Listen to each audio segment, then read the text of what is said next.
um ano de surpresas, pois essa é a nossa tônica de 2022, e eu quero começar hoje falando de um texto bem surpreendente. É verdade, situações que tinham tudo para não estar acontecendo. Me parece que um ambiente de surpresas é o que nós vemos nesse texto, e é essa reflexão que eu quero fazer com você. Abra sua Bíblia, por favor, no Evangelho de Marcos, no capítulo de número 5, a partir do verso 21, e nós vamos ver um texto muito conhecido. Eu quero ver com vocês 23 versículos. Eu vou ler bastante, vou falar pouquinho. Vamos acompanhar nessa tradução aqui. E passando Jesus outra vez num barco para o outro lado, ajuntou-se a ele uma grande multidão, e ele estava junto do mar. E eis que chegou um dos principais da sinagoga, por nome Jairo, e vendo, prostrou-se aos seus pés. E rogava-lhe muito, dizendo: minha filhinha está moribunda, rogo-te que venhas e lhe impõe as mãos para que sare e viva. E foi com ele, e seguia uma grande multidão que o apertava. E certa mulher que havia 12 anos tinha um fluxo de sangue, e que havia padecido com muitos médicos, e despendido tudo quanto tinha, e nada lhe aproveitando isso, antes indo a pior, ouvindo falar de Jesus, veio por detrás, entre a multidão, e tocou na sua vestimenta. Porque dizia: se tão somente tocar nas suas vestes, sararei. E logo se lhe secou a fonte do seu sangue, e sentiu no seu corpo estar curada daquele mal. E logo Jesus, conhecendo que a virtude de si mesmo saíra, voltou-se para a multidão e disse: quem tocou nas minhas vestes? E disseram-lhe os seus discípulos: vês que a multidão te aperta, e dizes: quem me tocou? E olhava em redor para ver a que isso fizera. Então a mulher, que sabia o que lhe tinha acontecido, temendo e tremendo, aproximou-se e prostrou-se diante dele, e disse-lhe toda a verdade. E ele lhe disse: filha, a tua fé te salvou, vá em paz e ser curada do teu mal, ou deste teu mal. Estando ele ainda falando, chegaram alguns dos principais, do principal da sinagoga, a quem disseram: a tua filha está morta, para que enfada mais o mestre? Jesus, tendo ouvido essas palavras, disse ao principal da sinagoga: não temas, crê somente. E não lhe permitiu que alguém o seguisse, a não ser Pedro, Tiago e João, irmão de Tiago. Só um minutinho, não muda para o 38 não, que eu quero ler esse texto de novo. E não lhe permitiu que alguém o seguisse, a não ser Pedro, Tiago e João, irmão de Tiago. E não lhe permitiu, e não permitiu que alguém o seguisse, a não ser Pedro, Tiago e João, irmão de Tiago. Pode mudar para o 38. E tendo chegado à casa do principal da sinagoga, viu o alvoroço e os que choravam muito e pranteavam. E entrando-lhe, disse-lhes: por que vos alvoroçais e chorais? A menina não está morta, mas dorme. E riam-se dele. Porém ele tendo-os feito sair,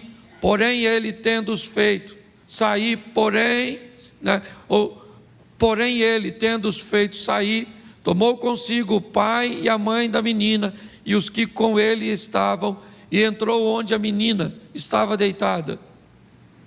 E tomando a mão da menina, disse-lhe: Talita cumi, que traduzido é: menina, a ti te digo, levanta-te. E logo a menina se levantou e andava, pois já tinha 12 anos. E assombraram-se, ou ficaram admirados ou surpresos com grande espanto. Verso 43, o último: e mandou-lhe expressamente que a ninguém o soubesse, e disse que lhe dessem de comer. Feche os seus olhos. Senhor nosso Deus e Pai, em nome de Jesus, eis aqui a tua palavra. Continua falando conosco e usa-me como um canal de bênção nesta hora, pelo poder do nome de Jesus, em nome de Jesus, amém, glória a Deus, amém? Eu quero chamar a sua atenção para algumas coisas que podem ter sido surpresas ou uma surpresa para muita gente, e principalmente o surpreendente desfecho dessa história, depois de uma situação que já era difícil e no meio do caminho acaba se agravando ainda mais. Meu propósito hoje é mostrar para você, independente de onde você esteja, é importante que você tome decisões assertivas, que consigam fazer com que sua vida tome um novo rumo. É muito importante você entender que o maior responsável por sua vida é você.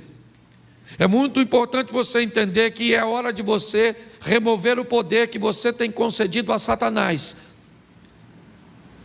É hora de você dizer para você mesmo que o poder que Satanás tem sobre a sua vida é concedido por você mesmo. Passou de onde o Senhor tirou isso? Da Bíblia.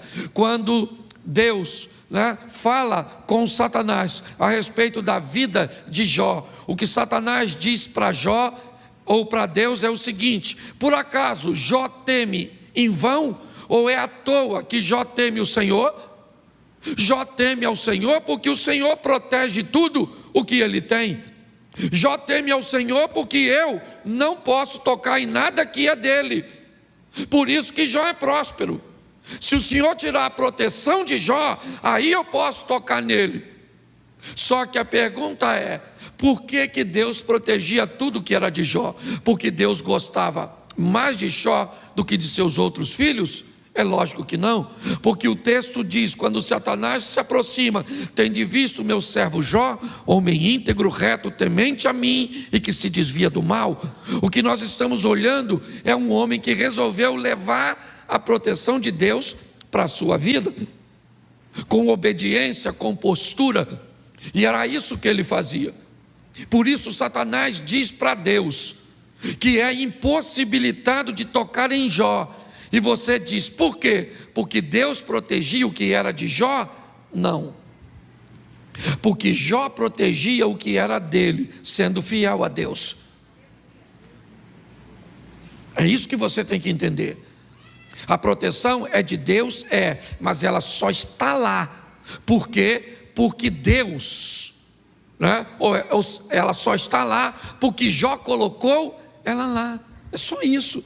Quando você olha, por exemplo, para Sansão, eu já falei isso aqui, para mim um dos textos mais tristes da Bíblia é quando Sansão levanta e diz: mais uma vez sairei eu e pelejarei contra os meus opositores e vencerei. Mas o texto termina dizendo: o que Sansão não sabia é que Deus não era mais com ele. No momento em que Deus se retirou dele, a vitória foi embora. Então é muito importante nós entendermos o que vamos ver aqui. Por quê? Porque senão começamos a querer resultados diferentes fazendo a mesma coisa. O que nós estamos vendo? Cafarnaum. Esse é o cenário. A sinagoga, me parece que de Jairo, ela não é muito distante da casa da sogra de Pedro. Provavelmente o mundo de Jairo estava bem próximo de Jesus, mas ao mesmo tempo bem distante, porque Jairo, ele era alguém que liderava a sinagoga, e a sinagoga havia perdido prestígio, estava agora dividindo a atenção com esse indivíduo que vem trazendo uma palavra diferenciada, vem trazendo o poder que a liderança da sinagoga não detinha. E inevitavelmente havia um ciúme, uma intriga, um litígio, um problema entre Jesus e a turma da sinagoga. Como não tivesse do que o acusar, como não encontravam material suficiente para denegrir ou descredenciar Jesus, diziam simplesmente para ele mesmo e para as pessoas que estavam por perto, para que não fosse para agora para ouvir Jesus. Ele faz tudo isso porque tem o poder das trevas. Ele é liderado por Belzebu, ele tem demônios. Isso agravava ainda mais essa situação. Porém, algo surpreendente acontece. Jairo, o chefe da sinagoga, o homem que lidera tudo isso, ao mesmo tempo que está perto, tão perto de Jesus fisicamente, em Cafarnaum, ele está muito longe de Jesus espiritualmente. Mas Jairo começa a ter um problema. E que problema é esse? Jairo vê sua filha ficar doente, e suas tentativas de cura, elas não funcionam. Jairo então, todas as vezes que olha para aquela menina, ela não está bem, ela está piorando, o quadro dela está se agravando, há indício de que a sua filha vai morrer. É isso que Jairo está olhando. Mas e agora? O que Jairo vai fazer? Ele vai ver sua filha morrer? Aliás, esse é um hábito bem comum naquela região. Eu vou negar minha fé? Não, eu tenho o pai de um amigo que agora até está doente, ele já pregou aqui, que quando ele se converteu para o evangelho, o pai dele disse para ele: eu preferia ver você num caixão do que ver você, né, fora do islamismo. Esse foi o texto ou a frase dita por um pai ao filho. Porém, me parece que Jairo começa a entrar num ambiente bem interessante. Talvez sua esposa ficasse surpresa, talvez seus parentes ficassem surpresos, porque me parece que Jairo quer quebrar um protocolo, ele quer romper com um paradigma. Jairo está vendo sua filha morrer, mas ele sabe onde tem solução para aquilo. Mas para que ele obtenha a solução, Jairo vai precisar, provavelmente, jogar fora o seu cargo de liderança.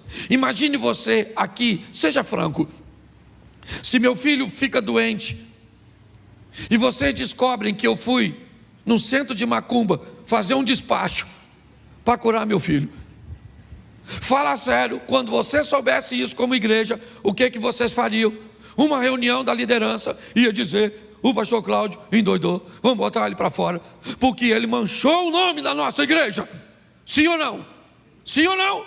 Você ia querer ir frequentar uma igreja cujo pastor foi num centro de macumba fazer um despacho para curar seu filho? É lógico que não. Contraria e quebra nossos princípios. Quando nós olhamos para Jairo e ele resolve falar com Jesus, isso vai dar problema para ele.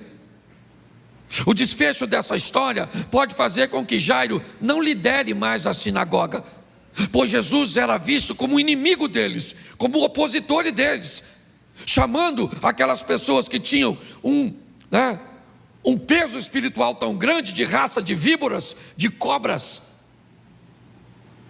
denunciando coisas. Quando nós paramos para olhar para essa situação, é surpreendente ver este homem quebrando seus paradigmas para procurar Jesus. Porque me parece que a sua vida precisa se surpreender com você, de ver você olhar para seu passado e coisas que te prendem em ambiente que não resolve nada para seu futuro, e você resolva deixar tudo isso para trás e receber aquele que pode mudar a sua história para sempre. Quando nós vemos isso, eu fico imaginando quando Jairo sai de casa. Não era muito longe, não. Onde ele vai? Onde ele vai? Onde é que Jairo está indo? Ele estava saindo de casa, o chefe da sinagoga. Ele estava mudando agora, se opondo a tudo o que ele aprendeu, o que estava no seu coração. E agora ele está indo falar com aquele camarada que os seus correligionários, inclusive talvez ele, diziam que tinham demônio. E ele é obrigado a romper com isso. Muitos de nós, irmãos, não estamos caminhando ainda ou trilhando um caminho da vitória, certamente porque temos dificuldade de romper com algumas coisas que nos prendem com muita força ao passado. Jairo precisa sair de casa para procurar quem? Procurar Jesus na cabeça dele. Se ele disse isso para todo mundo, eu não sei, mas já se sabe onde ele foi. Me parece que ele não saiu escondidinho, porque quando a menina dele morre, e você já vai ver isso mais à frente, o que acontece? As pessoas vão até ele, o que indica que ele, me parece, ter coragem, a coragem que Nicodemos não teve no capítulo 3. Pois Nicodemos foi encontrar com Jesus de noite, mas Jairo não pode esperar escurecer. Jairo vai imediatamente, porque tem coisas na sua vida que pode esperar, mas tem decisões na sua vida que tem que começar agora, já. É assim que funciona. Talvez você, para tomar essas decisões, vai ter que vencer o medo. É verdade. Jairo sai para procurar Jesus. Por quê? Porque para Jairo há uma prioridade agora. O que é? A vida de sua filha. Mas é meu cargo. Mas é... Não, é a vida. É a minha prioridade. É José olhando para Jesus e dizendo: Maria, minha carpintaria está em Nazaré, meus pedidos estão em Nazaré, meus negócios estão em Nazaré. E o anjo disse: você não pode ir para Nazaré, você tem que ir para o Egito, para fugir, senão vai matar o menino, porque agora a prioridade mudou, José. Quando eu olho para essa cena, eu vejo Jairo colocando aquilo que ele quer em primeiro lugar. O que ele quer? A vida de sua filha. O que ele quer? A cura de sua filha. Então não interessa se vão deixá-lo, se vão parar de segui-lo, se ele vai perder o cargo da sinagoga. Ele sabe o que ele quer. Você sabe o que você quer, e você já estabeleceu o que você quer como prioridade para 2022. Está na hora de você surpreender, talvez a si mesmo, com uma decisão que você consiga levar adiante. É isso que Jairo está fazendo, rompendo com valores espirituais, quebrando barreiras. E agora ele está mostrando para mim e para você: eu vou lá falar com Jesus, eu vou, porque eu quero a minha menina cura. O que você quer?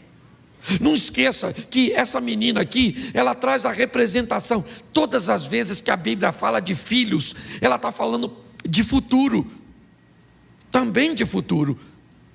Então o que a Bíblia também está dizendo aqui: você é capaz de romper paradigmas e colocar princípios, e colocar um foco para dizer o que você quer alcançar amanhã, para o seu futuro. Jairo vai procurar Jesus, é verdade, e ele chega lá, todo mundo provavelmente está surpreso. Pedro morava pertinho, a sogra dele morava ali, não muito longe. O dia que você tiver a oportunidade de ir a Israel, você vai ver o ambiente, né? Não era tão distante. Eu imagino que Jairo talvez fosse alguém que Pedro conhecia, provavelmente. E agora quem é que está vindo lá? Rapaz, é o Jairo. O que o Jairo quer? O Jairo vem, dobra seu joelho na frente de Jesus, dobra seu joelho na frente de Jesus. Ok? Dá para dar um pulinho lá no livro do profeta Daniel? Lembra? Esses joelhinhos aqui nós só dobramos diante do Deus de Israel. Foi o que os 3 rapazes disseram para Nabucodonosor, o rei da Babilônia. Mas agora um judeu vai chegar perto de Jesus, vai dobrar seu joelho e vai dizer: Senhor, eu preciso que o Senhor vá na minha casa curar minha filha. É isso que ele está dizendo. O Senhor pode ir na minha casa curar minha filha? Eu preciso que o Senhor vá na minha casa. E você já vai ver o que Jesus vai pedir dele para ir na casa dele. Aparentemente parece que não vai pedir nada, mas eu vou te mostrar isso. Jairo está quebrando tantas coisas. E quando ele diz: Senhor, eu preciso que o Senhor vá na minha casa, porque eu estou com a minha menina morrendo, o meu futuro está morrendo e ninguém pode fazer nada por ele. O que está acontecendo com o seu casamento amanhã, se você não tomar uma decisão hoje? O que está acontecendo com a sua vida financeira amanhã, se você não tomar uma decisão hoje? O que vai estar acontecendo com a doença que você descobriu que tem amanhã, se você não tomar uma decisão hoje? O que vai acontecer com seu filho amanhã, se você não tomar uma decisão hoje? Olhe bem. Quando nós vemos o que está acontecendo, é isso. Jesus olha para Jairo e diz: vamos para sua casa. Se você quer que eu vá na sua casa, então eu vou com você para a sua casa. Se o que você precisa é de cura, Jairo, eu vou com você. Só que aí há uma pausa no texto. Tudo que eu narrei para você até agora só tem 4 versículos. E agora a Bíblia vai fazer uma pausa de 9, 10 versículos. Porque agora vai entrar a mulher do fluxo de sangue. Você pode perguntar por que é que a história dessa mulher entra? Porque Jesus está indo curar a filha de Jairo. E a mulher do fluxo de sangue entra exatamente para que Jairo consiga ver o que Jesus, ou seja, o que aquele cujo qual ele está levando para a sua casa é capaz de fazer. Versículo 25, mas uma mulher que tinha um fluxo de sangue há 12 anos, agora ela vai tocar em Jesus. Ela vem por detrás, ela toca em Jesus, ela fica curada, Jesus para, pergunta quem me tocou, e ela diz, fui eu estava há 12 anos, e Jairo está olhando tudo isso. Me parece que o que Jesus está dando é uma pílula de ânimo para esse cara, porque já já o negócio vai ficar difícil para o lado dele. Quando Jairo olha e a mulher disse, olha, eu estava doente, sangrando há 12 anos. Há um link entre a cura da mulher e sua filha. Qual é? 12 anos. Há um problema, qual é? A cura da menina. E agora, se Jesus curou uma mulher de 12 anos, certamente ele vai chegar na minha casa e vai curar a minha. Eu imagino Jairo recebendo forças, hidratando-se, olhando, dizendo, agora vai, o negócio fica bom. Jesus disse, vá minha filha, a tua fé te e ser curada, vá em paz desse mal, vá para a sua casa, que eu estou indo na casa do Jairo. Só que no versículo 35 a chapa esquenta, porque às vezes você quer milagre e o troço piora. Está assim de gente, ó. Porque o propósito do Satanás é te desanimar e o propósito de Deus é te fortalecer. Depende de como você enxerga a oposição. Assim que a mulher vai embora, e eu fico imaginando, se acontecesse isso, se você fosse Jairo, como é que estaria seu coração agora? Pare e pense, vai dar certo, não vai? Pô, e curou essa mulher, vai arrebentar lá com a minha garotinha. Caraca, vai dar certo, vai dar. Vamos embora. A mulher vai para casa, curada sim ou não? Isso, porque às vezes o milagre acontece bem pertinho de tu, mas não na tua vida.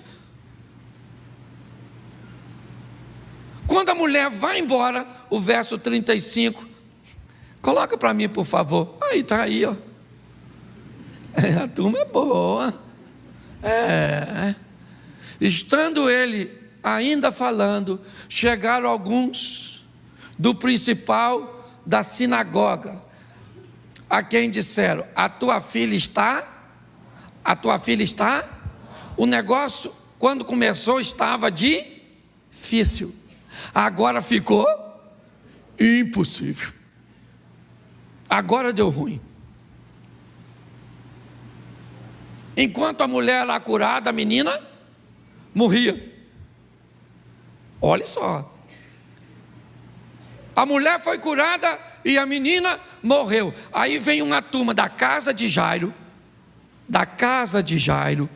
Por isso que eu digo que provavelmente Jesus disse, eu vou procurar Jesus. E a turma chegou e disse, Jairo, a tua filha está morta. Então você não precisa mais procurar o mestre. Para que você está perturbando ele? O que acontece? Jesus acabou de dar. Você pensa, a menina teria morrido de qualquer jeito, porque não dava tempo. A menina não morreu porque Jesus parou, até porque indica que Jesus curou a mulher rapidinho. De qualquer maneira, a menina teria morrido, sim ou não? Mas se a história da mulher não fizesse parte da mente de Jairo, provavelmente ele teria levado uma pancada muito forte. Quando eles dizem, você não precisa mais incomodar, por que enfadas o mestre? Verso 36. Jesus, tendo ouvido essas palavras, que palavras? A mesma que Jairo ouviu. Que palavras foram ditas pela turma que vem da sinagoga, pela turma que vem da casa de Jairo? É essa: não incomode, já era, sua menina morreu, acabaram as possibilidades, já era, Jairo. Quando Jesus escuta essas palavras, certo? Ele diz a Jairo, o principal da sinagoga: não temas, crê somente. O que ele está dizendo? O que você viu acontecer na vida dessa mulher é o que vai acontecer na sua casa, porque você foi na beira do caminho, quebrou seus paradigmas e me convidou para ir na sua. Então eu estou indo para lá, Jairo. Eu estou indo para a sua casa. Só que quando Jairo diz que vai para, quando Jesus diz que vai para a casa de Jairo, a situação vai ficar um pouco complicada para Jairo, porque coloca o 37. E não permitiu que alguém o seguisse, a não ser Pedro, Tiago e João, irmão de Tiago. Jesus está indo para a casa de, está indo para a casa, me ajude aí, para a casa de, isso. Quem chamou Jesus para ir à casa de Jairo? Foi ele que chamou? Então agora a turma que vem com a palavra negativa diz: não me incomode mais o mestre. Assim que esse pessoal vem com essa palavra negativa, Jesus diz: eu vou para a casa de Jairo, mas vocês não vão. Jesus começa a remover da vida de Jairo gente de posicionamento negativo, gente que não consegue acreditar em milagre, que acha que tudo acabou. Eu não sei como é que está a sua situação, eu só preciso que você entenda quem é o Deus que você veio buscar ajuda. Porque o que Jesus disse, Jesus tinha direito de falar isso? Os caras eram da patota do Jairo. De repente Jesus disse para os caras que estavam: aí maluco, não vai, vaza. Quem vai? O Pedro, Tiago e o João. Por quê? Porque é gente que está acostumada a ver milagre, está acostumada a andar do meu lado, que sabe que eu ressuscito o morto, eu liberto gente doidão, aqui o bagulho é doido. Para você que veio nos visitar, linguagem carioca, tradução atualizada. Olha só, Jesus, por quê? Porque se Jairo chamou Jesus para ir para a vida dele, para a casa dele, para a família, entra na minha casa, entra na minha família, entra na minha vida. Jesus disse: se eu vou entrar, eu vou começar a botar alguém para fora.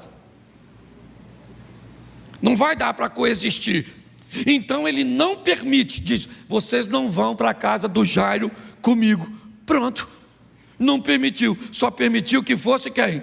O Pedro, o Tiago e o João. Vamos lá, bota aí, eu gosto de botar aqui, porque tem gente que não lê a Bíblia, aí já lê aqui. Pelo menos você pode falar: lê a Bíblia hoje? Li. Bota aí, verso seguinte: e tendo chegado à casa do principal da sinagoga, ele viu um alvoroço e a turma, aí chegou. Quando Jesus chega, o que tem? O caos. Por quê? Porque ninguém pode resolver o problema e a menina está morta. Ô gente, isso é maravilhoso, sabe? É muito importante você, às vezes, contar com alguém que chora com você, mas entenda que essas pessoas não decidem seu futuro, quem decide é Deus. Se você colocar isso na sua vida, provavelmente ela vai ficar mais fácil, mais doce. Quando nós olhamos esse texto, Jesus acaba de chegar na casa de Jairo. Quem? Jesus, Pedro, Tiago, João e Jairo. Foi quem chegou. Está todo mundo chorando, pranteando, alvoroço. Verso 39. E entrando, disse-lhes, Jesus agora entra na casa do Jairo. E quando ele entra na casa de Jairo, o que ele se depara é com pessoas alvoroçadas, chorando, e ele diz: a menina não está morta, mas dorme. Agora Jesus está dentro da casa do Jairo, e ele diz para aquela turma que está lá: a menina não morreu, a menina está dormindo. 40. E riam-se dele. Porém, ele tendo os feito sair, ele está onde agora, Jesus? Dentro da a casa de quem? E quem é que está botando as pessoas para fora? Você consegue entender? Porque Jesus está dizendo: se você me chamou para entrar na sua vida, eu vou tirar a pessoa do teu caminho, eu vou tirar gente da tua casa. Porque eu entrei aqui para fazer o que ninguém pode fazer por você. Porque se você achar que essas pessoas fazem bem para você, então continue com elas. Se você acha que isso é o estilo de vida que você quer para você, então fique onde você está. Mas se você quer caminhar comigo, saiba que eu vou tirar gente dos seus negócios, eu vou tirar gente da sua vida, eu vou tirar gente da sua família, eu vou tirar gente do seu ministério, porque meu propósito é mudar a sua vida para sempre. Se é para entrar na sua casa, então tu não manda mais na tua casa. Quem manda é o chefe dos crentes. Jesus já chegou botando o terror.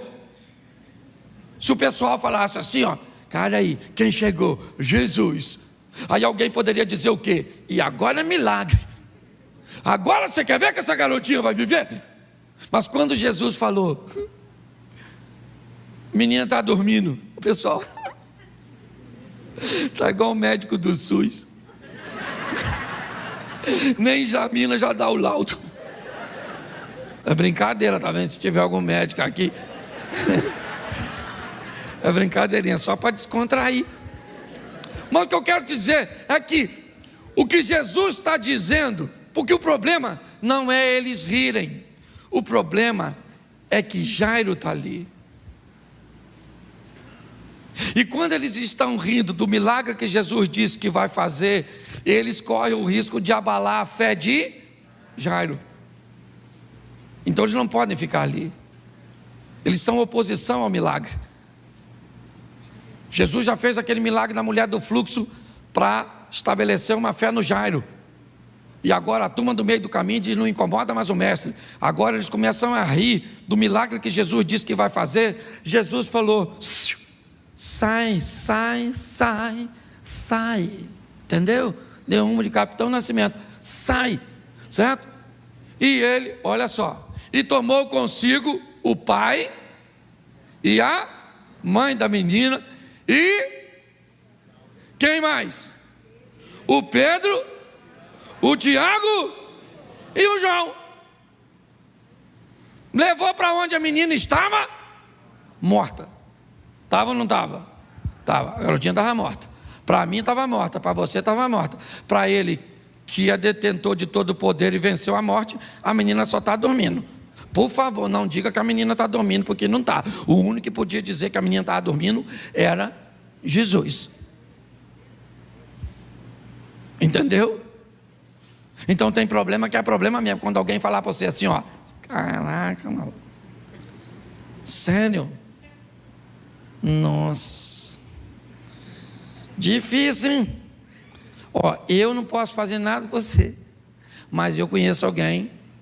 O cara lá que encontrou com Jairo, lembra? Botou os outros para fora. Ele tem que entrar na sua vida. Eu gosto porque Jesus leva o Pedro, o Tiago e o João por dentro do quartinho onde estava a garotinha. Eu fico imaginando quando eu fico lendo isso. Aí eu imagino, pensa, o Jairo acaba de ver a menina, e a menina está, sim ou não? O Jairo olhou. O Jairo não é bobo, ele é chefe da sinagoga, é um cara esperto. Quando ele olhou, ele falou: caraca. Imagino eu, posso? Ô Pedro, está morta ou dormindo? Por que ele não levou Tomé? Por que Tomé não está lá dentro? Pensa o Jairo, Tomé, está morta. Morreu mesmo, Jairo. Por que não levou o Judas? Por que não levou? Não, ele levou o Pedro, o Tiago e o João. Porque eu imagino, se ele fala para Pedro, aí Pedro, está morta ou dormindo? Pedro fala assim, tanto faz, irmão. E sacoda quem morreu, quem não morreu. Se você visse o pelado que ele libertou lá do outro lado, agora mesmo, todo arrebentado, demônio matou um montão de porco. Maluco, fica quieto, quem sabe o que está fazendo, né? E se pergunta Tiago e João, os filhos do trovão. E aí, Tiago, cala a boca, Jairo, sou burro. Ele não veio aqui, otário, porque eram duros a turminha, certo? E aí o Jairo está olhando para a menina e o restante do pessoal está tudo lá do lado de fora. Agora não tem oposição. Antes do milagre acontecer, Deus está querendo remover a oposição da sua vida. Você está entendendo? Pessoas que não devem estar lá, coisas que não devem estar lá. E, infelizmente, gente, se a gente ficar misturado com esse tipo de gente, não vai rolar. Não vai, Deus tem que tirar. Você quer melhorar seu casamento? Chegue para perto de gente que vive uma vida matrimonial legal. Mude. Quando nós olhamos para esse texto, o que nós vemos agora? A menina está morta? Sim ou não? Sim. E o pessoal está tudo lá fora. E eu fico imaginando Pedro olhando aquela cena com Tiago e João, ela perto da casa dele, e Pedro devia olhar e falar assim, cara, olha como é que nós oscilamos. Ele entra na casa do velho rico, Zaqueu, e aborda um jovem rico na rua que diz que não quer recebê-lo. Ele entra na casa de um homem rico, Zaqueu, em Jericó, Lucas 19, mas ele para dar atenção a um pobre cego, também em Jericó, chamado Bartimeu. Nós estávamos do outro lado, libertando um homem cheio de demônios. E agora estamos na casa do chefe da sinagoga, vendo um milagre acontecer. Eu imagino que os discípulos deviam se maravilhar com tudo aquilo que viviam, com todas as experiências que eles tinham. Mas agora, diante daquela situação, Jesus olha para a menina e diz, Talita, como? Menina, levanta. Levanta por quê, menina?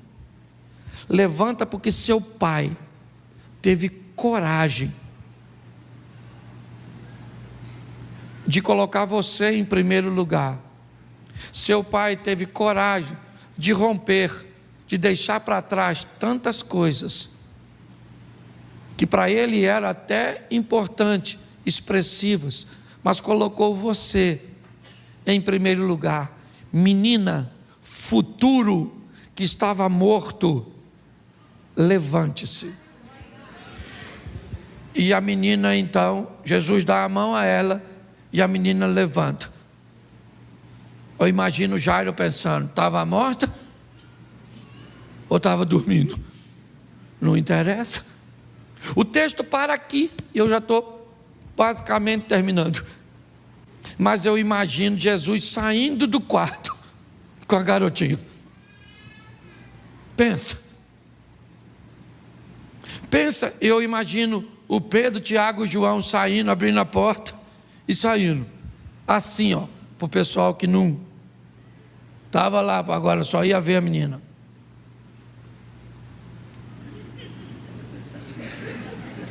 E logo atrás vem Jesus assim ó.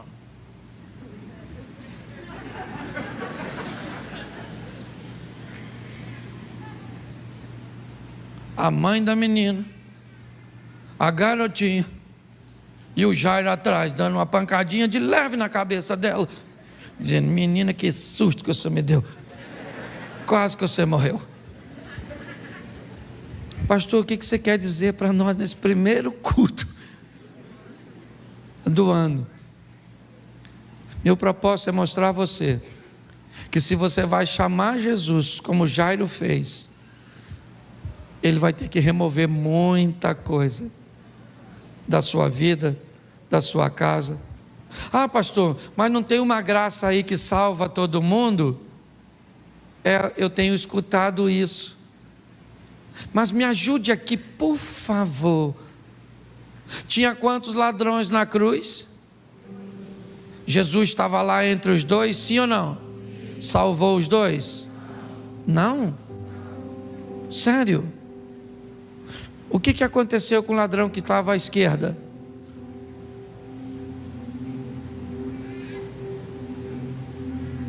Hã? O que é que aconteceu com o ladrão? O que é que aconteceu que estava com o ladrão que estava à direita?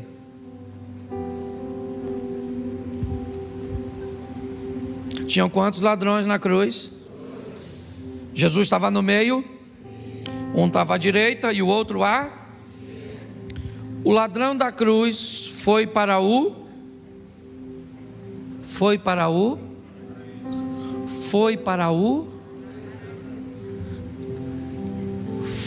você sabe, mas está com medo de dizer.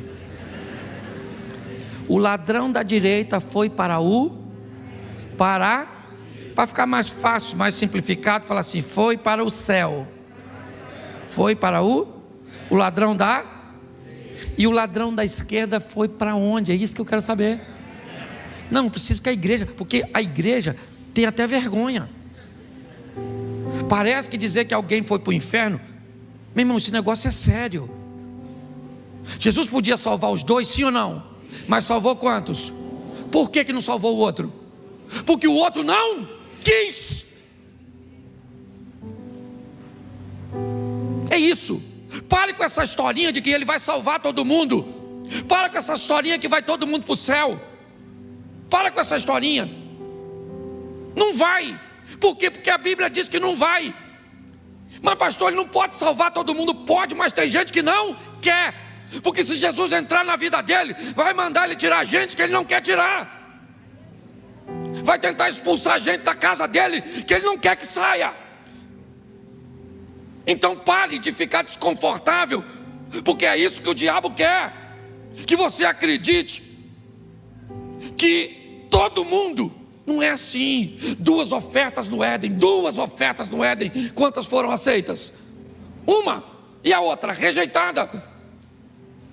No exemplo de Ruth e Orfa, quantas mulheres podiam ir para Belém para viver o extraordinário? 2. Quantas foram? Uma, e a outra não foi porque não quis. Por que você não vive o que você quer? Duro. Porque você não quer. Porque tirar coisas ou colocar coisas que você precisa pode ser muito difícil. Quando a menina vem viva, eu imagino que o riso mudou de lábios. Porque quem está rindo agora, sabe quem é? Pedro, Tiago, o João, o Jesus, o Jairo, a garotinha e a mãe, e o restante ficaram surpresos. Mas surpreso por quê? Se é isso que ele costuma fazer onde entra. Surpreso porque se é isso que ele faz por onde passa. É isso. Surpreso por quê? Porque quando alguém chama ele, entra na minha vida, vamos para minha casa, vamos lá. Algumas coisas podem acontecer no caminho. Eu esperava que fosse mais rápido um pouco, mas ele parou para curar. Algo aconteceu. Mas por que é, pastor, que fica pior às vezes? Calma, ele está no controle de tudo. Eu imagino que muita gente saiu dali dizendo que a menina ressuscitou, sim ou não? Mas somente 5 pessoas puderam dizer: eu vi a menina ressuscitar. Hoje eu tenho aprendido que não dá para viver com a experiência dos outros. Nós vivemos um tempo tão desafiador que você precisa ter as suas. Não dá para contar a libertação do outro, a vitória do outro, a cura do outro. 2022, ele chegou. É o ano de Deus te surpreender. Mas é importante que pessoas também se surpreendam com você. É importante que você olhe para você e se surpreenda e diz: eu não achava que era capaz de fazer isso. Eu não achava que eu era capaz de suportar isso. É seu vizinho olhar para você e: cara, eu estou surpreso com você. É sua esposa olhar para você e diz: poxa, você me surpreendeu agindo dessa forma. É seu marido olhar para você e dizer: olha, eu estou surpreso com você. É seu filho olhar e falar: pai, nossa, um ano de surpresas. Um ano onde você vai ver a boa mão de Deus agindo a seu favor. Pessoas vão olhar para a sua vida, vão olhar para seus negócios e dizem que vem aí um tempo de crise. E é isso que é maneiro. É Deus fazer você vencer num tempo onde os outros estão perdendo. E as pessoas olharem suas lavouras e verem lá secando e olharem a de Isaac produzindo. Dizem que deserto é lugar de transição, mas a Bíblia diz que Esaú cresceu, se fortaleceu e prosperou no deserto. Porque se Deus for contigo, o deserto tem que te fazer prosperar. Coloque isso no seu coração e saia daqui para viver o incrível. Só tem o seguinte: se for chamar Jesus como Jairo chamou, ele vai chegar tirando coisas, gente, certo? Que não deve estar na sua vida. Posso ouvir um amém? Bom, irmãos, eu quero fazer uma reflexão com vocês. De um tempo para cá, eu tenho buscado oferecer às pessoas que me ouvem o nível de responsabilização, o nível de conscientização diante daquilo que vivem e diante de seus resultados. É bom entendermos o que é a regra na Bíblia e o que são as exceções. Elas existem. É muito legal alguém usar um texto como, por exemplo, um texto de Jó, para descrever o ambiente de sofrimento das pessoas, porque Jó sofreu sem ter culpa nenhuma, porque o diabo passou à frente de Deus e Deus perguntou: tende visto meu servo Jó, homem íntegro, reto, temente, se desvia do mal? E o diabo então, nesse diálogo com Deus, recebe a autorização para mexer nos pertences de Jó, para mexer na saúde de Jó. É verdade, mas me dê outro exemplo além desse. Me parece que esse é um modelo existente, mas não é a regra. A regra é lei de semeadura. Aquilo que plantamos, vamos colher. Nossas escolhas, elas definem, né? Ou até mesmo escolha nenhuma também vai definir que na verdade é uma negligência. Ela é uma escolha. Até não fazer nada é uma escolha. E muitas pessoas olham para o exemplo de Jó, e eu não vou dizer que ele não pode acontecer no decorrer da sua vida em algum momento, mas ele não é a regra. A regra é o que você está recebendo da vida, é a via de regra o que você está mandando para ela. O que você recebe do seu casamento é o que você manda para seu casamento. O que você recebe de suas finanças é o que você manda para lá. Então eu queria que você primeiro desse uma olhada comigo em 2 momentos do indivíduo que eu quero usar aqui como exemplo. Coloca para mim, por favor, primeiro livro do profeta Samuel, capítulo 18, verso 6.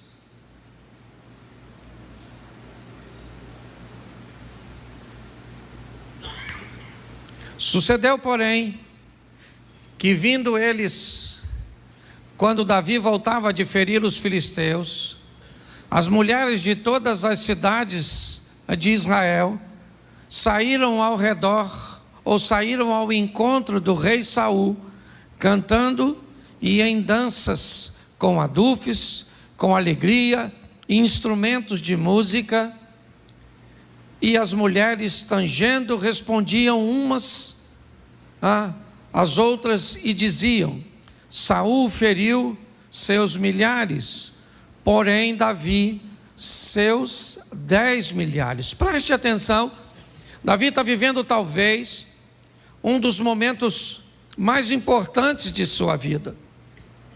Ele nunca tinha provado uma experiência desse tipo. Primeiro porque era muito jovem. Segundo porque era de uma família humilde. Terceiro porque nunca havia se destacado dessa forma.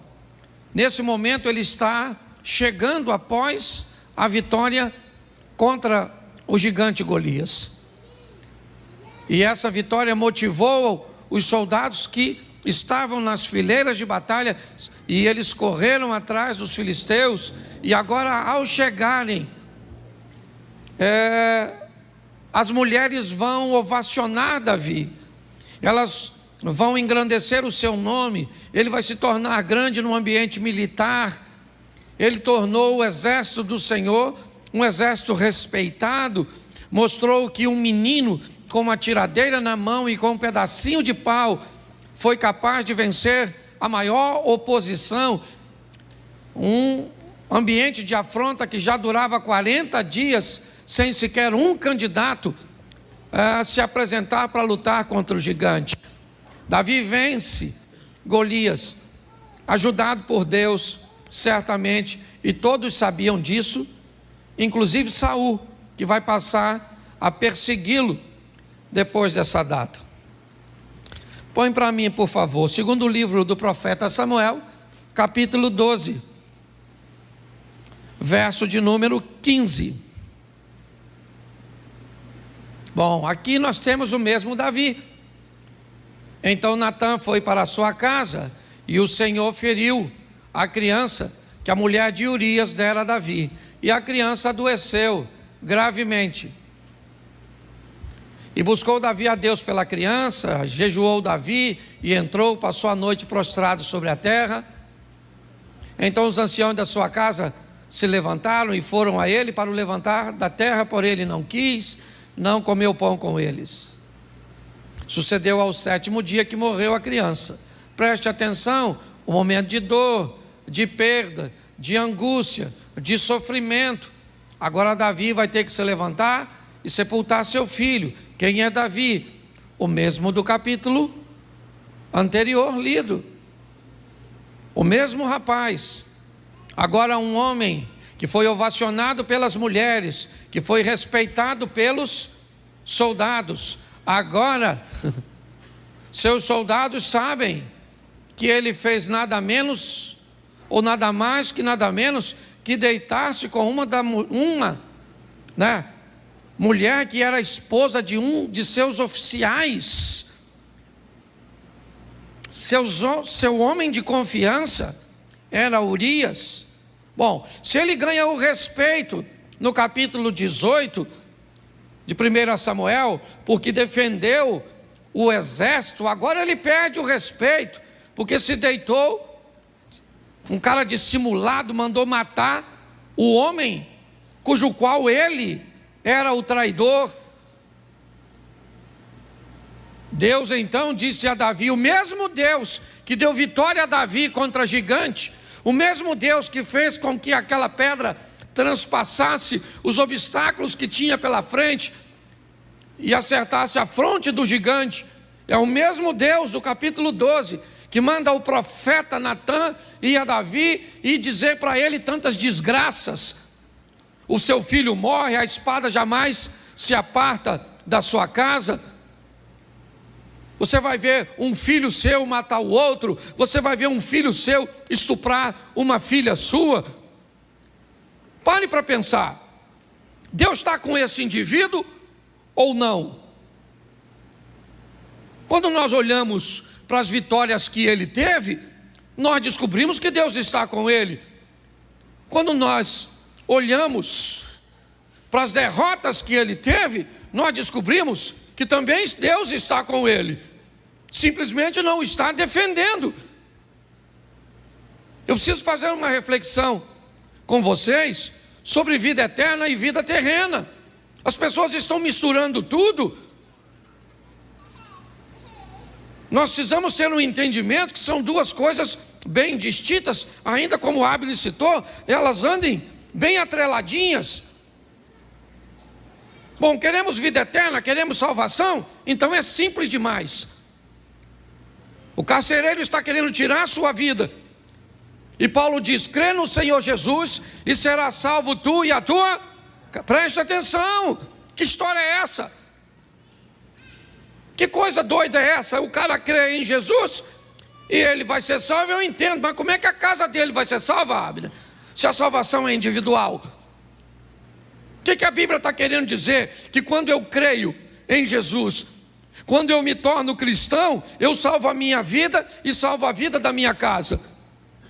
Será que eu tenho autorização de Deus para salvar a minha casa? Esse negócio virou coletivo? Não. O que a Bíblia está querendo dizer é que quando alguém é salvo de verdade, quando alguém pega a palavra de Deus e coloca na sua vida como regra de fé em prática, é só uma questão de tempo a quem está ao redor dele também seja alcançado. Vamos para o salmista: prepare uma mesa perante mim, na presença dos meus inimigos, unja a minha cabeça com óleo e o meu cálice transborda. Imagine que essa é a nossa mesa. Você está sentado aqui e seus familiares estão ao redor. Você é esse copo. Preste atenção. Esse é Deus, esse é você. Seus parentes estão aqui. Vamos lá. Glória a Deus. Ó, quando você enche, o que está em você molha as pessoas que estão perto de você. O que a Bíblia está dizendo é que quando você está cheio, quando você é salvo, inevitavelmente, de verdade, o que está em você é só uma questão de tempo, até atingir seu cônjuge, até atingir seus filhos, até atingir seus pais, até atingir as pessoas que estão perto de você. É assim que funciona. Então é muito mais simples do que nós possamos. Pastor, o que eu tenho que fazer para ser salvo? Crer em Cristo Jesus. É só isso. Ô pastor, mas isso é muito fácil. É verdade. Eu perguntei no primeiro culto: o que é mais fácil? Ser salvo ou ter uma vida legal aqui na terra? O que é mais fácil? Ser salvo ou ter uma vida legal aqui? O que você acha que é? Ser salvo, sim ou não? Não deveria ser essa a sua resposta. Se é só crer. Ah pastor, mas é difícil crer. Então quem não tem fé, peça a que a dá de forma deliberada e gratuita. Então é só pedir. Então não tem dificuldade no que diz respeito à salvação. Eu sou da tese o seguinte: nosso Deus quer nos salvar e não nos colocar no inferno. Tem gente que cria uns negócios tão mirabolantes para ser salvo, que eu falo: gente, esse pessoal está dificultando uma trama que é fácil demais. Aí você não pode usar isso, não pode usar aquilo, não pode usar aquilo outro, não pode jogar uma bola, não pode ir para a praia. Aí você não pode comer isso, não pode comer aquilo, não pode comer. Então Deus está falando: ó, eu não quero ninguém no céu.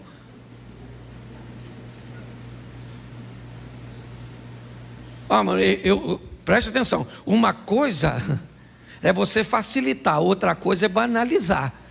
Eu não estou aqui para banalizar a salvação, não é isso, mas eu também não estou para dificultar. Ah, você usa calça comprida? Usa. Vai para o inferno. Você usa um batom? Satanás. Se ele for só brilhante,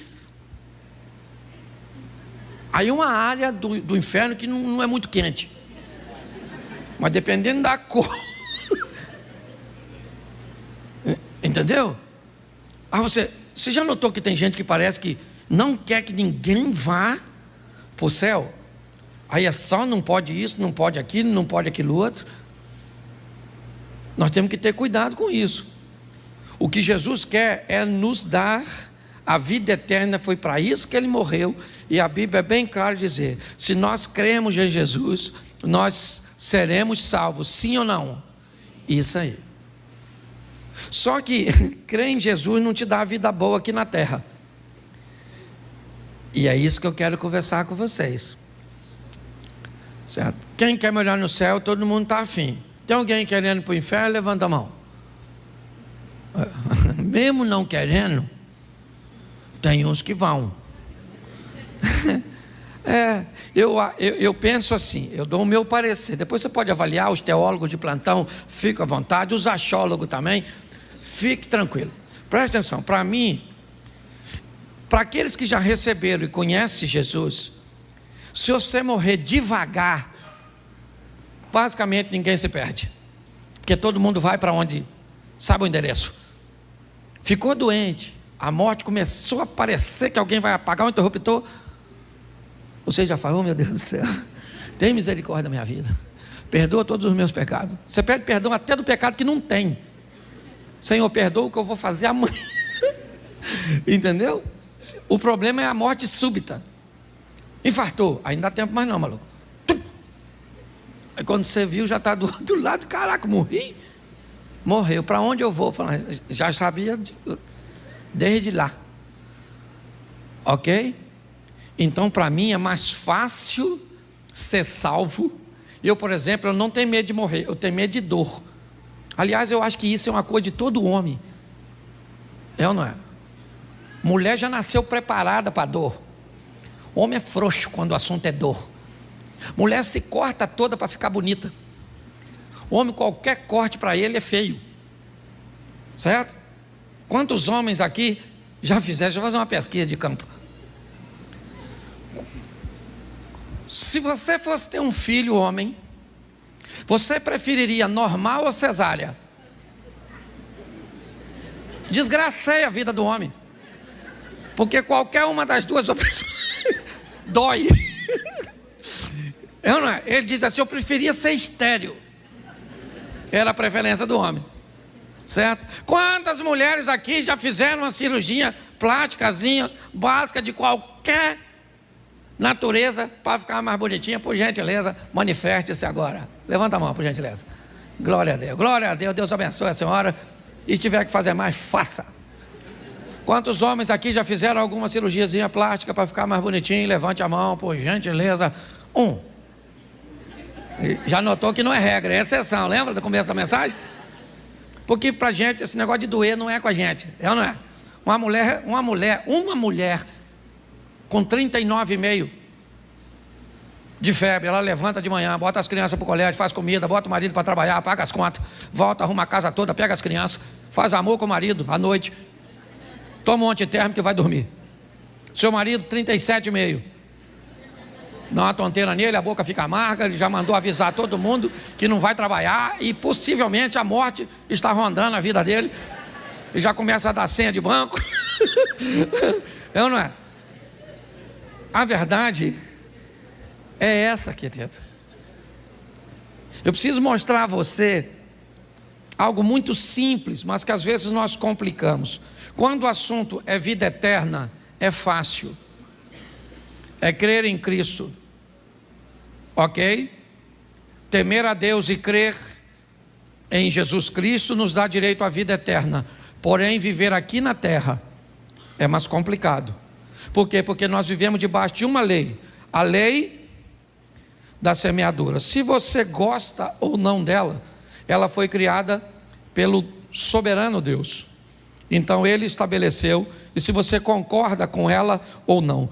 Por favor, pecados podem ser perdoados e anulados pelo sangue de Jesus.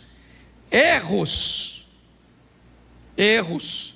precisam ser colhidos por nós aqui na terra. Deus não está aqui para consertar seus erros. Não, Ele está para pagar seus pecados.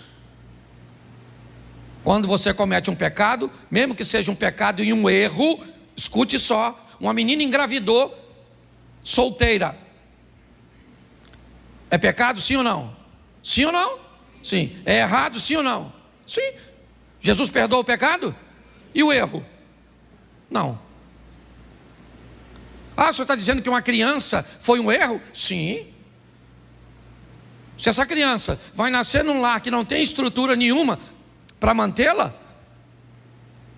isso foi um erro, criar uma situação dessa. Então as pessoas, me parece, estão confundindo, achando que Jesus está aqui para consertar erros. Não, a palavra de Deus está aqui para que venhamos diminuir os nossos erros. Se venhamos a cometê-los, que sejam erros que causam o mínimo de danos na nossa vida. Porque Deus está conosco, sim, sempre esteve com Davi.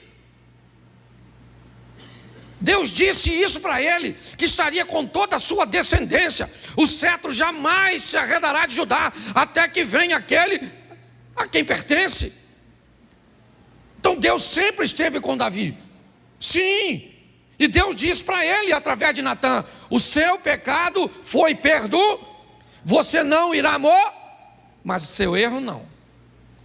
Seu erro foi computado, e agora você vai ter que colher o fruto disso.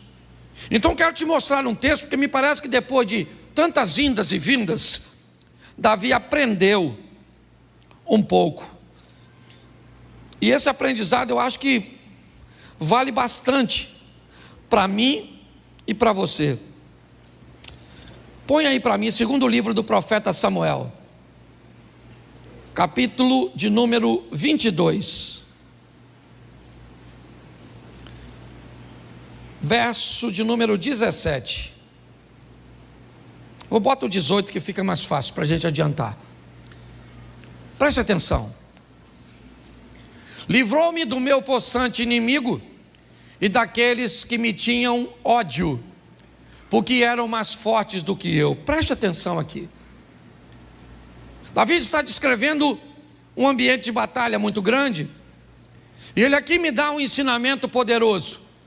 Davi enfrentou muitas batalhas, e uma boa parte delas ele enfrentou sozinho. Ele enfrentou com seus soldados, com a sua estratégia militar, com sua força. Em muitos momentos, Davi sabia que tinha força suficiente, recursos suficientes para ele mesmo resolver seus problemas, sua adversidade. Mas esse texto também diz que em momentos da vida dele, ele enfrentou inimigos que eram mais fortes do que ele.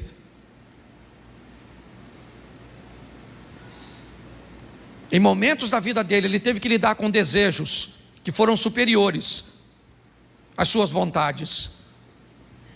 Davi sabia que problemas que ele podia resolver, ele ia lá e resolvia. Mas ele olhou para a vida e diz: quando um possante inimigo vinha na minha direção, e ele era mais forte do que eu, presta atenção no verso 19, olha só: encontraram-me no dia da minha calamidade. Não era apenas um inimigo mais forte, era um inimigo que buscou uma ocasião oportuna. Era um inimigo que se aproveitou do momento em que eu não estava muito bem, porque a vida é feita de altos e baixos. Por que é que você acha que a vida, e a Bíblia diz que é melhor serem dois do que um? Porque quando um cai, se pressupõe que o outro está de pé. Que quando um está trabalhando, se o outro chegar, o trabalho rende mais. O que a Bíblia está dizendo é: se nós tivermos alguém perto de nós, provavelmente esse alguém não vai estar no mesmo momento, passando pela mesma situação que nós, ou às vezes mesmo que esteja, ele seja capaz de ter mais força do que nós, e nós podemos pedir a ele ajuda, ou menos força do que nós, e nós poderemos sair em socorro. Mas o que ele está dizendo é que esse inimigo, ele é mais possante, diz o verso 18, volta no 18 por favor. Ele é possante, ok? Ele vem com ódio, ele é mais forte do que eu, verso 19, e ele procura um momento que eu não esteja bem. Apesar de tudo isso, Davi diz uma coisa: o Senhor se fez meu esteio. O inimigo veio do jeito que ele quis vir, aproveitou o melhor momento contra mim, mas ele teve que lidar com uma coisa, com alguém que me amparava, e esse alguém era Deus. É isso que ele está escrevendo. Vamos ver por quê. Porque a gente precisa entender porque é que esse cara recebe o apoio de Deus, o esteio veio para ele e não vem para mim e para você. Porque é que ele tem apoio aí, é muito romântico e bonitinho. Eu leio na Bíblia que Deus vai socorrer um camarada, mas aí o Deus da Bíblia não é o Deus da Bíblia de hoje. Então por que é que esse Deus de Davi não vem me socorrer? O que Davi tem melhor do que eu? Se o Novo Testamento diz que Elias era um homem sujeito às mesmas paixões que nós, e eu posso transferir isso para Davi. Davi não tinha nenhuma vantagem sobre mim e nem sobre você. Então que história é essa de um Deus que vira esteio desse camarada no momento de calamidade dele, no momento de um ataque de alguém que é mais forte, certo? Do ataque de alguém que está odiando, e nós vivemos tudo isso. Cadê Deus? Vamos descobrir se tem alguma coisa que nos diferencia de Davi, porque talvez tenha. Porque é muito legal você ler o texto, né, na carta dos Filipenses. Porque Deus, segundo as suas riquezas, retribuirá em glória. É muito legal. A diferença é só o seguinte: quando você lê esse texto, lembre-se para quem ele foi escrito. Ele não foi para você, ele foi para os filipenses. Paulo está dizendo que os filipenses merecem receber de Deus uma recompensa pelo que fizeram, e não sou eu nem você. Pô, pastor, então o senhor está dizendo que esse texto não é para mim? Não, é para os filipenses. Mas você pode fazer parte dele se você fizer a mesma coisa que os filipenses fizeram. Quando você faz a mesma coisa, você se insere num grupo que pode receber, não necessariamente vai, mas pode, dá a você o direito de ir para o trono e falar com Deus, repetir um comportamento daquele cujo qual aprendi na tua palavra, Senhor. Eu não sei se você já fez essa oração, sabe, quando você quer reivindicar alguma coisa, e aí reclamar no sentido positivo, fazer uma reclamação, reivindicar, você vai com o texto bíblico, mas vai com um comportamento que sustenta esse texto bíblico, que é isso que nós vamos ver agora. Deus se fez esteio, está tudo direitinho. Põe o verso 20: tirou-me do largo e arrebatou-me dali, porque tinha prazer em mim. Bom, então Deus tem prazer em Davi. Por que Deus tem prazer nesse cara? Vamos dar uma olhada. Lembrando a você que o capítulo 12 já passou. Esse cara que vocês estão vendo aí foi o cara que venceu o gigante, foi o cara que matou o leão, foi o cara que matou o urso, foi o cara que não matou Saul. Ele foi o cara que se deitou com Batseba, que conspirou para matar Urias. Esse camarada aqui cometeu erros e acertos ao longo de sua vida, mas o capítulo 12 ficou para trás de 2 Samuel. O 17 e o 18, então o 16, onde a história dele começa, está anos atrás. Ele tem que aprender alguma coisa com a vida. E quando ele diz que Deus tem prazer nele, presta atenção, porque o texto seguinte já foi: recompensou-me o Senhor conforme a minha justiça. Aqui Davi começa a dizer que estilo de vida ele está vivendo agora. Davi começa a dizer que Deus está dando para ele, ou aliás, sempre deu para ele o retorno do que ele estava mandando para Deus. É como se você estivesse vivendo diante de um espelho, e cada movimento que você faz aqui, o espelho repete lá. Davi está dizendo o seguinte: o Senhor me recompensou conforme a minha justiça, não a sua justiça. Deus não te recompensa segundo a justiça dele. Deus está para te recompensar segundo a sua justiça. É lei de semeadura. Como você vive, como você procede, é exatamente o que volta para você. É isso que ele está dizendo. O Senhor me recompensou. Como? Com a minha justiça. Por quê? Porque você venceu o gigante quando estava alinhado com Deus. Por quê? Porque você enterrou seu filho quando estava desalinhado com Deus. Quem é que está na sua vida? Deus. Para te dar o quê? O que você merece segundo a sua justiça. Pastor, mas eu não posso estar vivendo uma injustiça. Claro que pode, desde que essa injustiça entre na história do Jó, onde você está vivendo um momento que seja de provação. Se esse é seu momento, levante sua cabeça, segure a onda como fez Jó. Nu saí, nu eu volto, louvado seja o nome do Senhor, recebi o bem de Deus, por que não receberia o mal? E se é um cara íntegro, correto, equilibrado, recebendo, os amigos dele vão visitá-lo, e qual é o discurso? O que você fez de errado? Ele disse: eu não fiz nada de errado. Tem que ter feito, porque na cabeça de algumas pessoas, você não pode sofrer que tem pecado.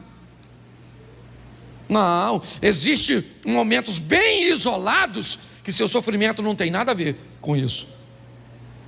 Mas entenda bem, ele é bem isolado. Pare de dizer, quando alguém estiver falando, essa aqui, esses dias, falou: Cláudio, se você souber o que estão falando a nosso respeito. Eu falei para ela: Mary, quando alguém fala algo a nosso respeito, duas coisas podem ser. Primeiro, pode ser verdade. E se pessoas falam verdade a nosso respeito, isso significa que nós precisamos mudar a nossa postura e corrigirmos a nossa rota. Segundo, pessoas podem estar falando mentira a nosso respeito. Então vamos descobrir o que elas estão falando. Se for verdade, a gente corrige. Se for mentira, é a única forma que a pessoa tem de falar mal a nosso respeito. Quando alguém fala mal de mim e é em verdade, eu não tenho o que fazer. O que eu posso fazer? A melhor maneira é você viver de uma forma tão honesta, que o único jeito que alguém tenha para falar mal a seu respeito seja com mentiras. Não tem jeito. Ah, mas vai se ver com Deus. Não vai não, filho. Não vai não. Para se ver com Deus, tem que falar com você, mal de você, injustamente. Mas se você estiver fazendo, vão falar, e vão falar, e vão falar. Entendeu? Por quê? Porque você está dando motivo. Se nós entendermos isso, talvez vamos lidar melhor com o nosso posicionamento. Davi, ele está dizendo que a justiça dele é que vive na vida dele. Ah, Deus vai mandar para... Não, Deus. Segundo a minha justiça, o Senhor me recompensa. Certo? Eu vou viver segundo a pureza das minhas mãos. Minhas mãos, meus atos, minhas decisões, é isso. O ambiente de ação também é visto na Bíblia como mãos. Então, como eu ajo, certo? As minhas ações, se elas forem puras, eu recebo resultado disso. E ele pensa, e ele continua. Dá uma olhada no 22, porque vai embora. Porque guardei os caminhos do Senhor e não me apartei impiamente do meu Deus. Ele está descrevendo porque ele é um cara abençoado. Não é por acaso, não é porque Deus gostava dele e não gosta da gente. Ele está descrevendo: eu recebi justiça porque agi com justiça. Oh, mas ele não agiu com justiça quando ele matou Urias. Beleza, então quando ele matou Urias, ele viu seu filho ser morto. É assim que funciona. Eu preguei esse dia sobre Jacó e Esaú, lembra? Jacó trai o irmão e não resolve o problema e viaja. Quando ele chega lá, Esaú não está lá para se vingar, mas quem é que está lá? A traição. Então a traição pulou do Esaú para o Labão. Então Jacó traiu Esaú e Labão traiu Jacó, porque o futuro está lá te aguardando. É assim que funciona. Nem sempre ele vai vir na mesma pessoa, ou nem sempre ele vai vir na mesma moeda, mas é a vida. É assim que funciona. O texto, ele está ali, ó. Por quê? Por quê? Ele tá, olha lá, olha o porquezinho lá, ó. Deu para notar que já é uma respostazinha? Vamos lá. Porque guardei os caminhos do Senhor e não me apartei impiamente do meu Deus. Por isso que eu estou vivendo tudo que eu estou vivendo. É Davi. Olha o que ele diz no 23. Porque todos os seus juízes estavam diante de mim. Não tinha juiz nenhum diante de Davi. Que juiz que estava lá? Samuel estava lá, é isso? Todos os juízes estavam lá? Não, o que ele está falando foi do que ele aprendeu. O certo. O que ele diz, o certo está sempre diante de mim. Quando eu faço alguma coisa que é errada, eu tenho um juiz, que são os estatutos, para eu não me desviar dele, que é aquela mãozinha do Espírito Santo narrada por o profeta Isaías. Então ouvirei uma voz que dirá por trás de mim: este é o caminho, andai nele, não se desviai nem para a direita e nem para a esquerda. É Deus o tempo inteiro buscando corrigir nossa rota. Está aqui, ó, está aqui. Se eu posso olhar para onde devo ou não devo, se eu posso falar ou não falo, se eu posso mexer ou não mexer, se eu posso fazer ou não fazer, está tudo aqui. Os estatutos estão diante de nós. Os juízes estavam diante de mim o tempo inteiro. E aí, seus juízes traziam seus mandamentos, seus estatutos, dos quais eu não me desvi, pelo menos agora. Antigamente se desviou sim. Que negócio é esse desse camarada vir dizer que é um santinho, que é alguém que não comete erros? Dos seus estatutos eu não me desviei. Ele poderia encontrar com Simei, ou com um daqueles que conheciam o seu passado, e dizer: meu irmão, eu conheço você, em 1992 você fez isso. Ele falou: meu irmão, mas nós estamos em 2022, eu não sou a mesma pessoa que era antes. Estou andando com Deus já faz tempo.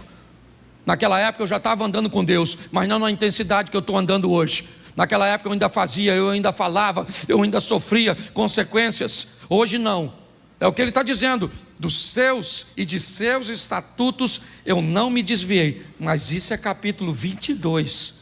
Não queira ler esse texto aqui, ó, sem antes conhecer a história do cara que escreveu. E ele continua dizendo, vamos lá, ele vai repetir novamente: porém fui sincero perante ele e guardei-me da minha iniquidade. Isso.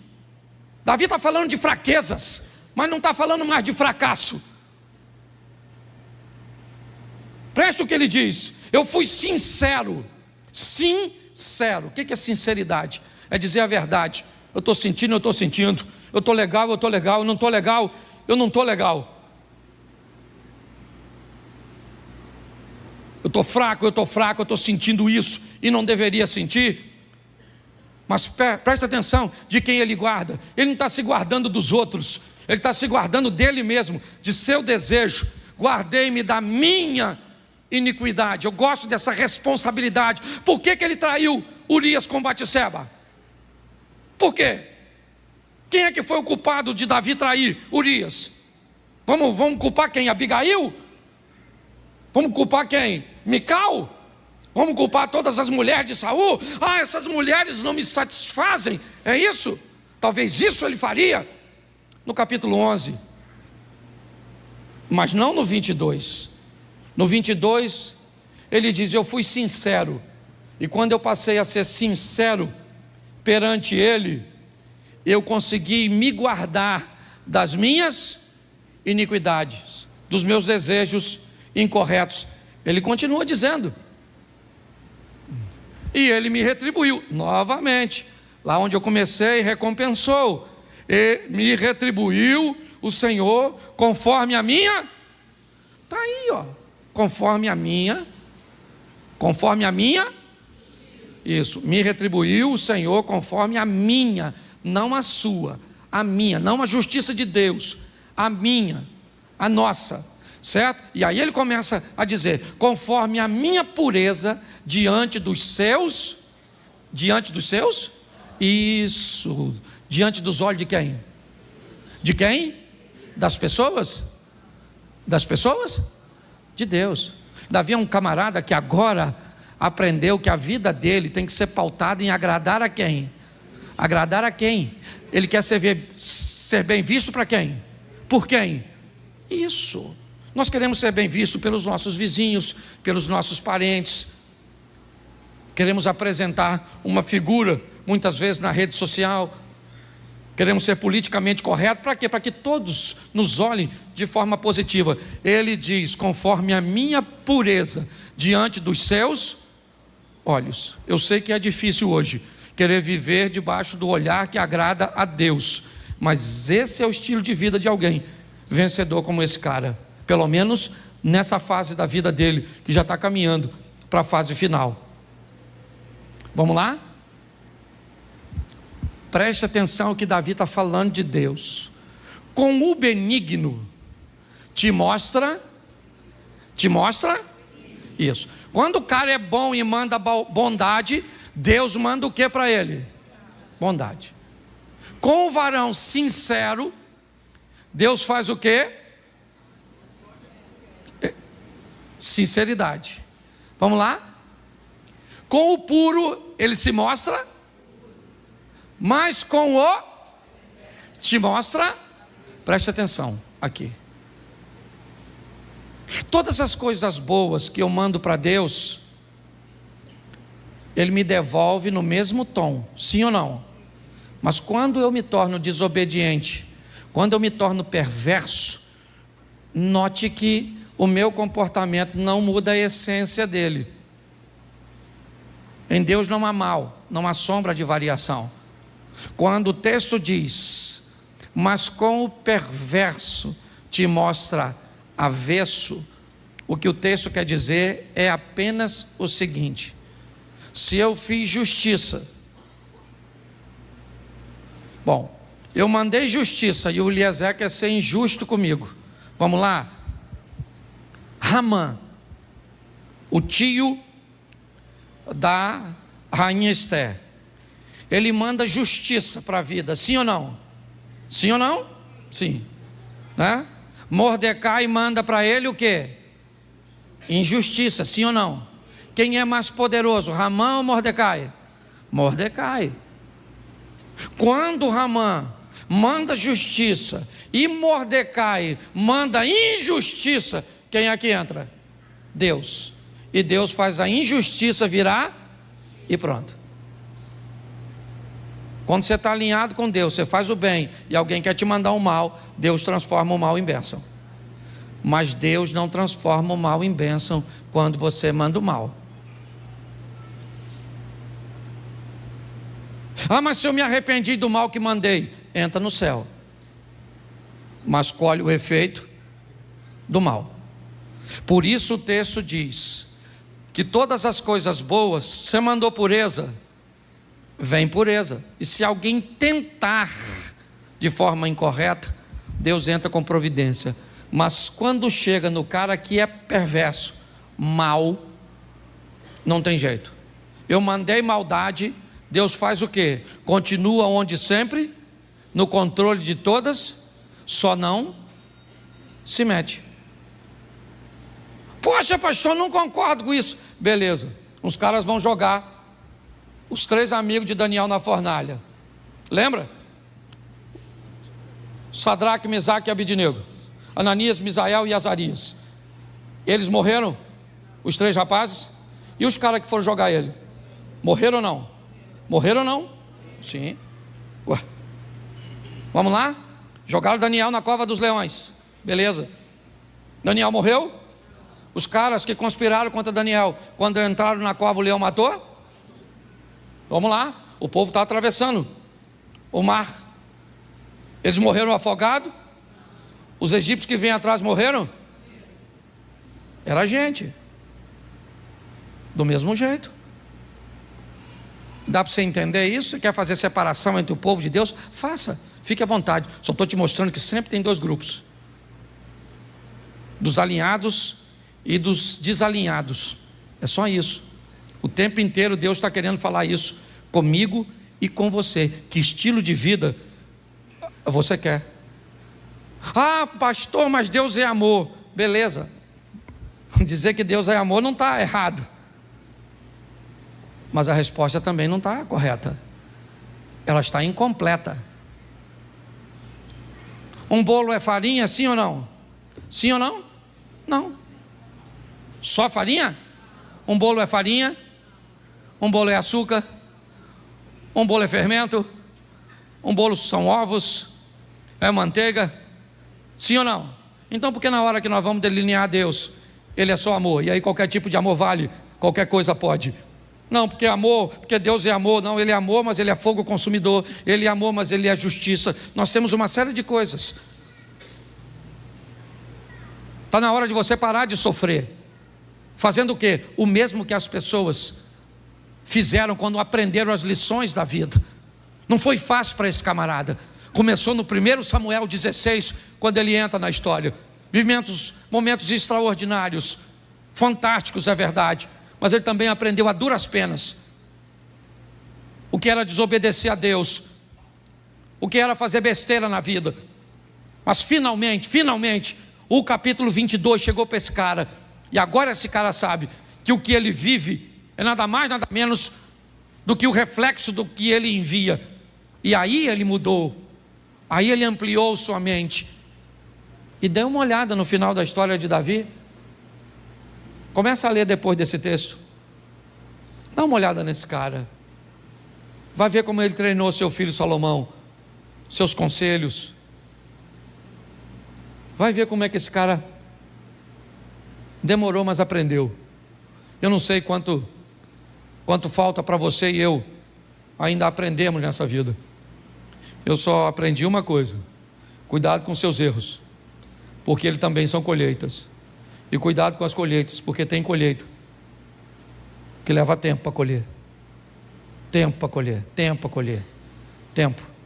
Dependendo do que você semeou no coração da sua mulher, pode ter passado 20 anos e você ainda anda colhendo alguma coisa.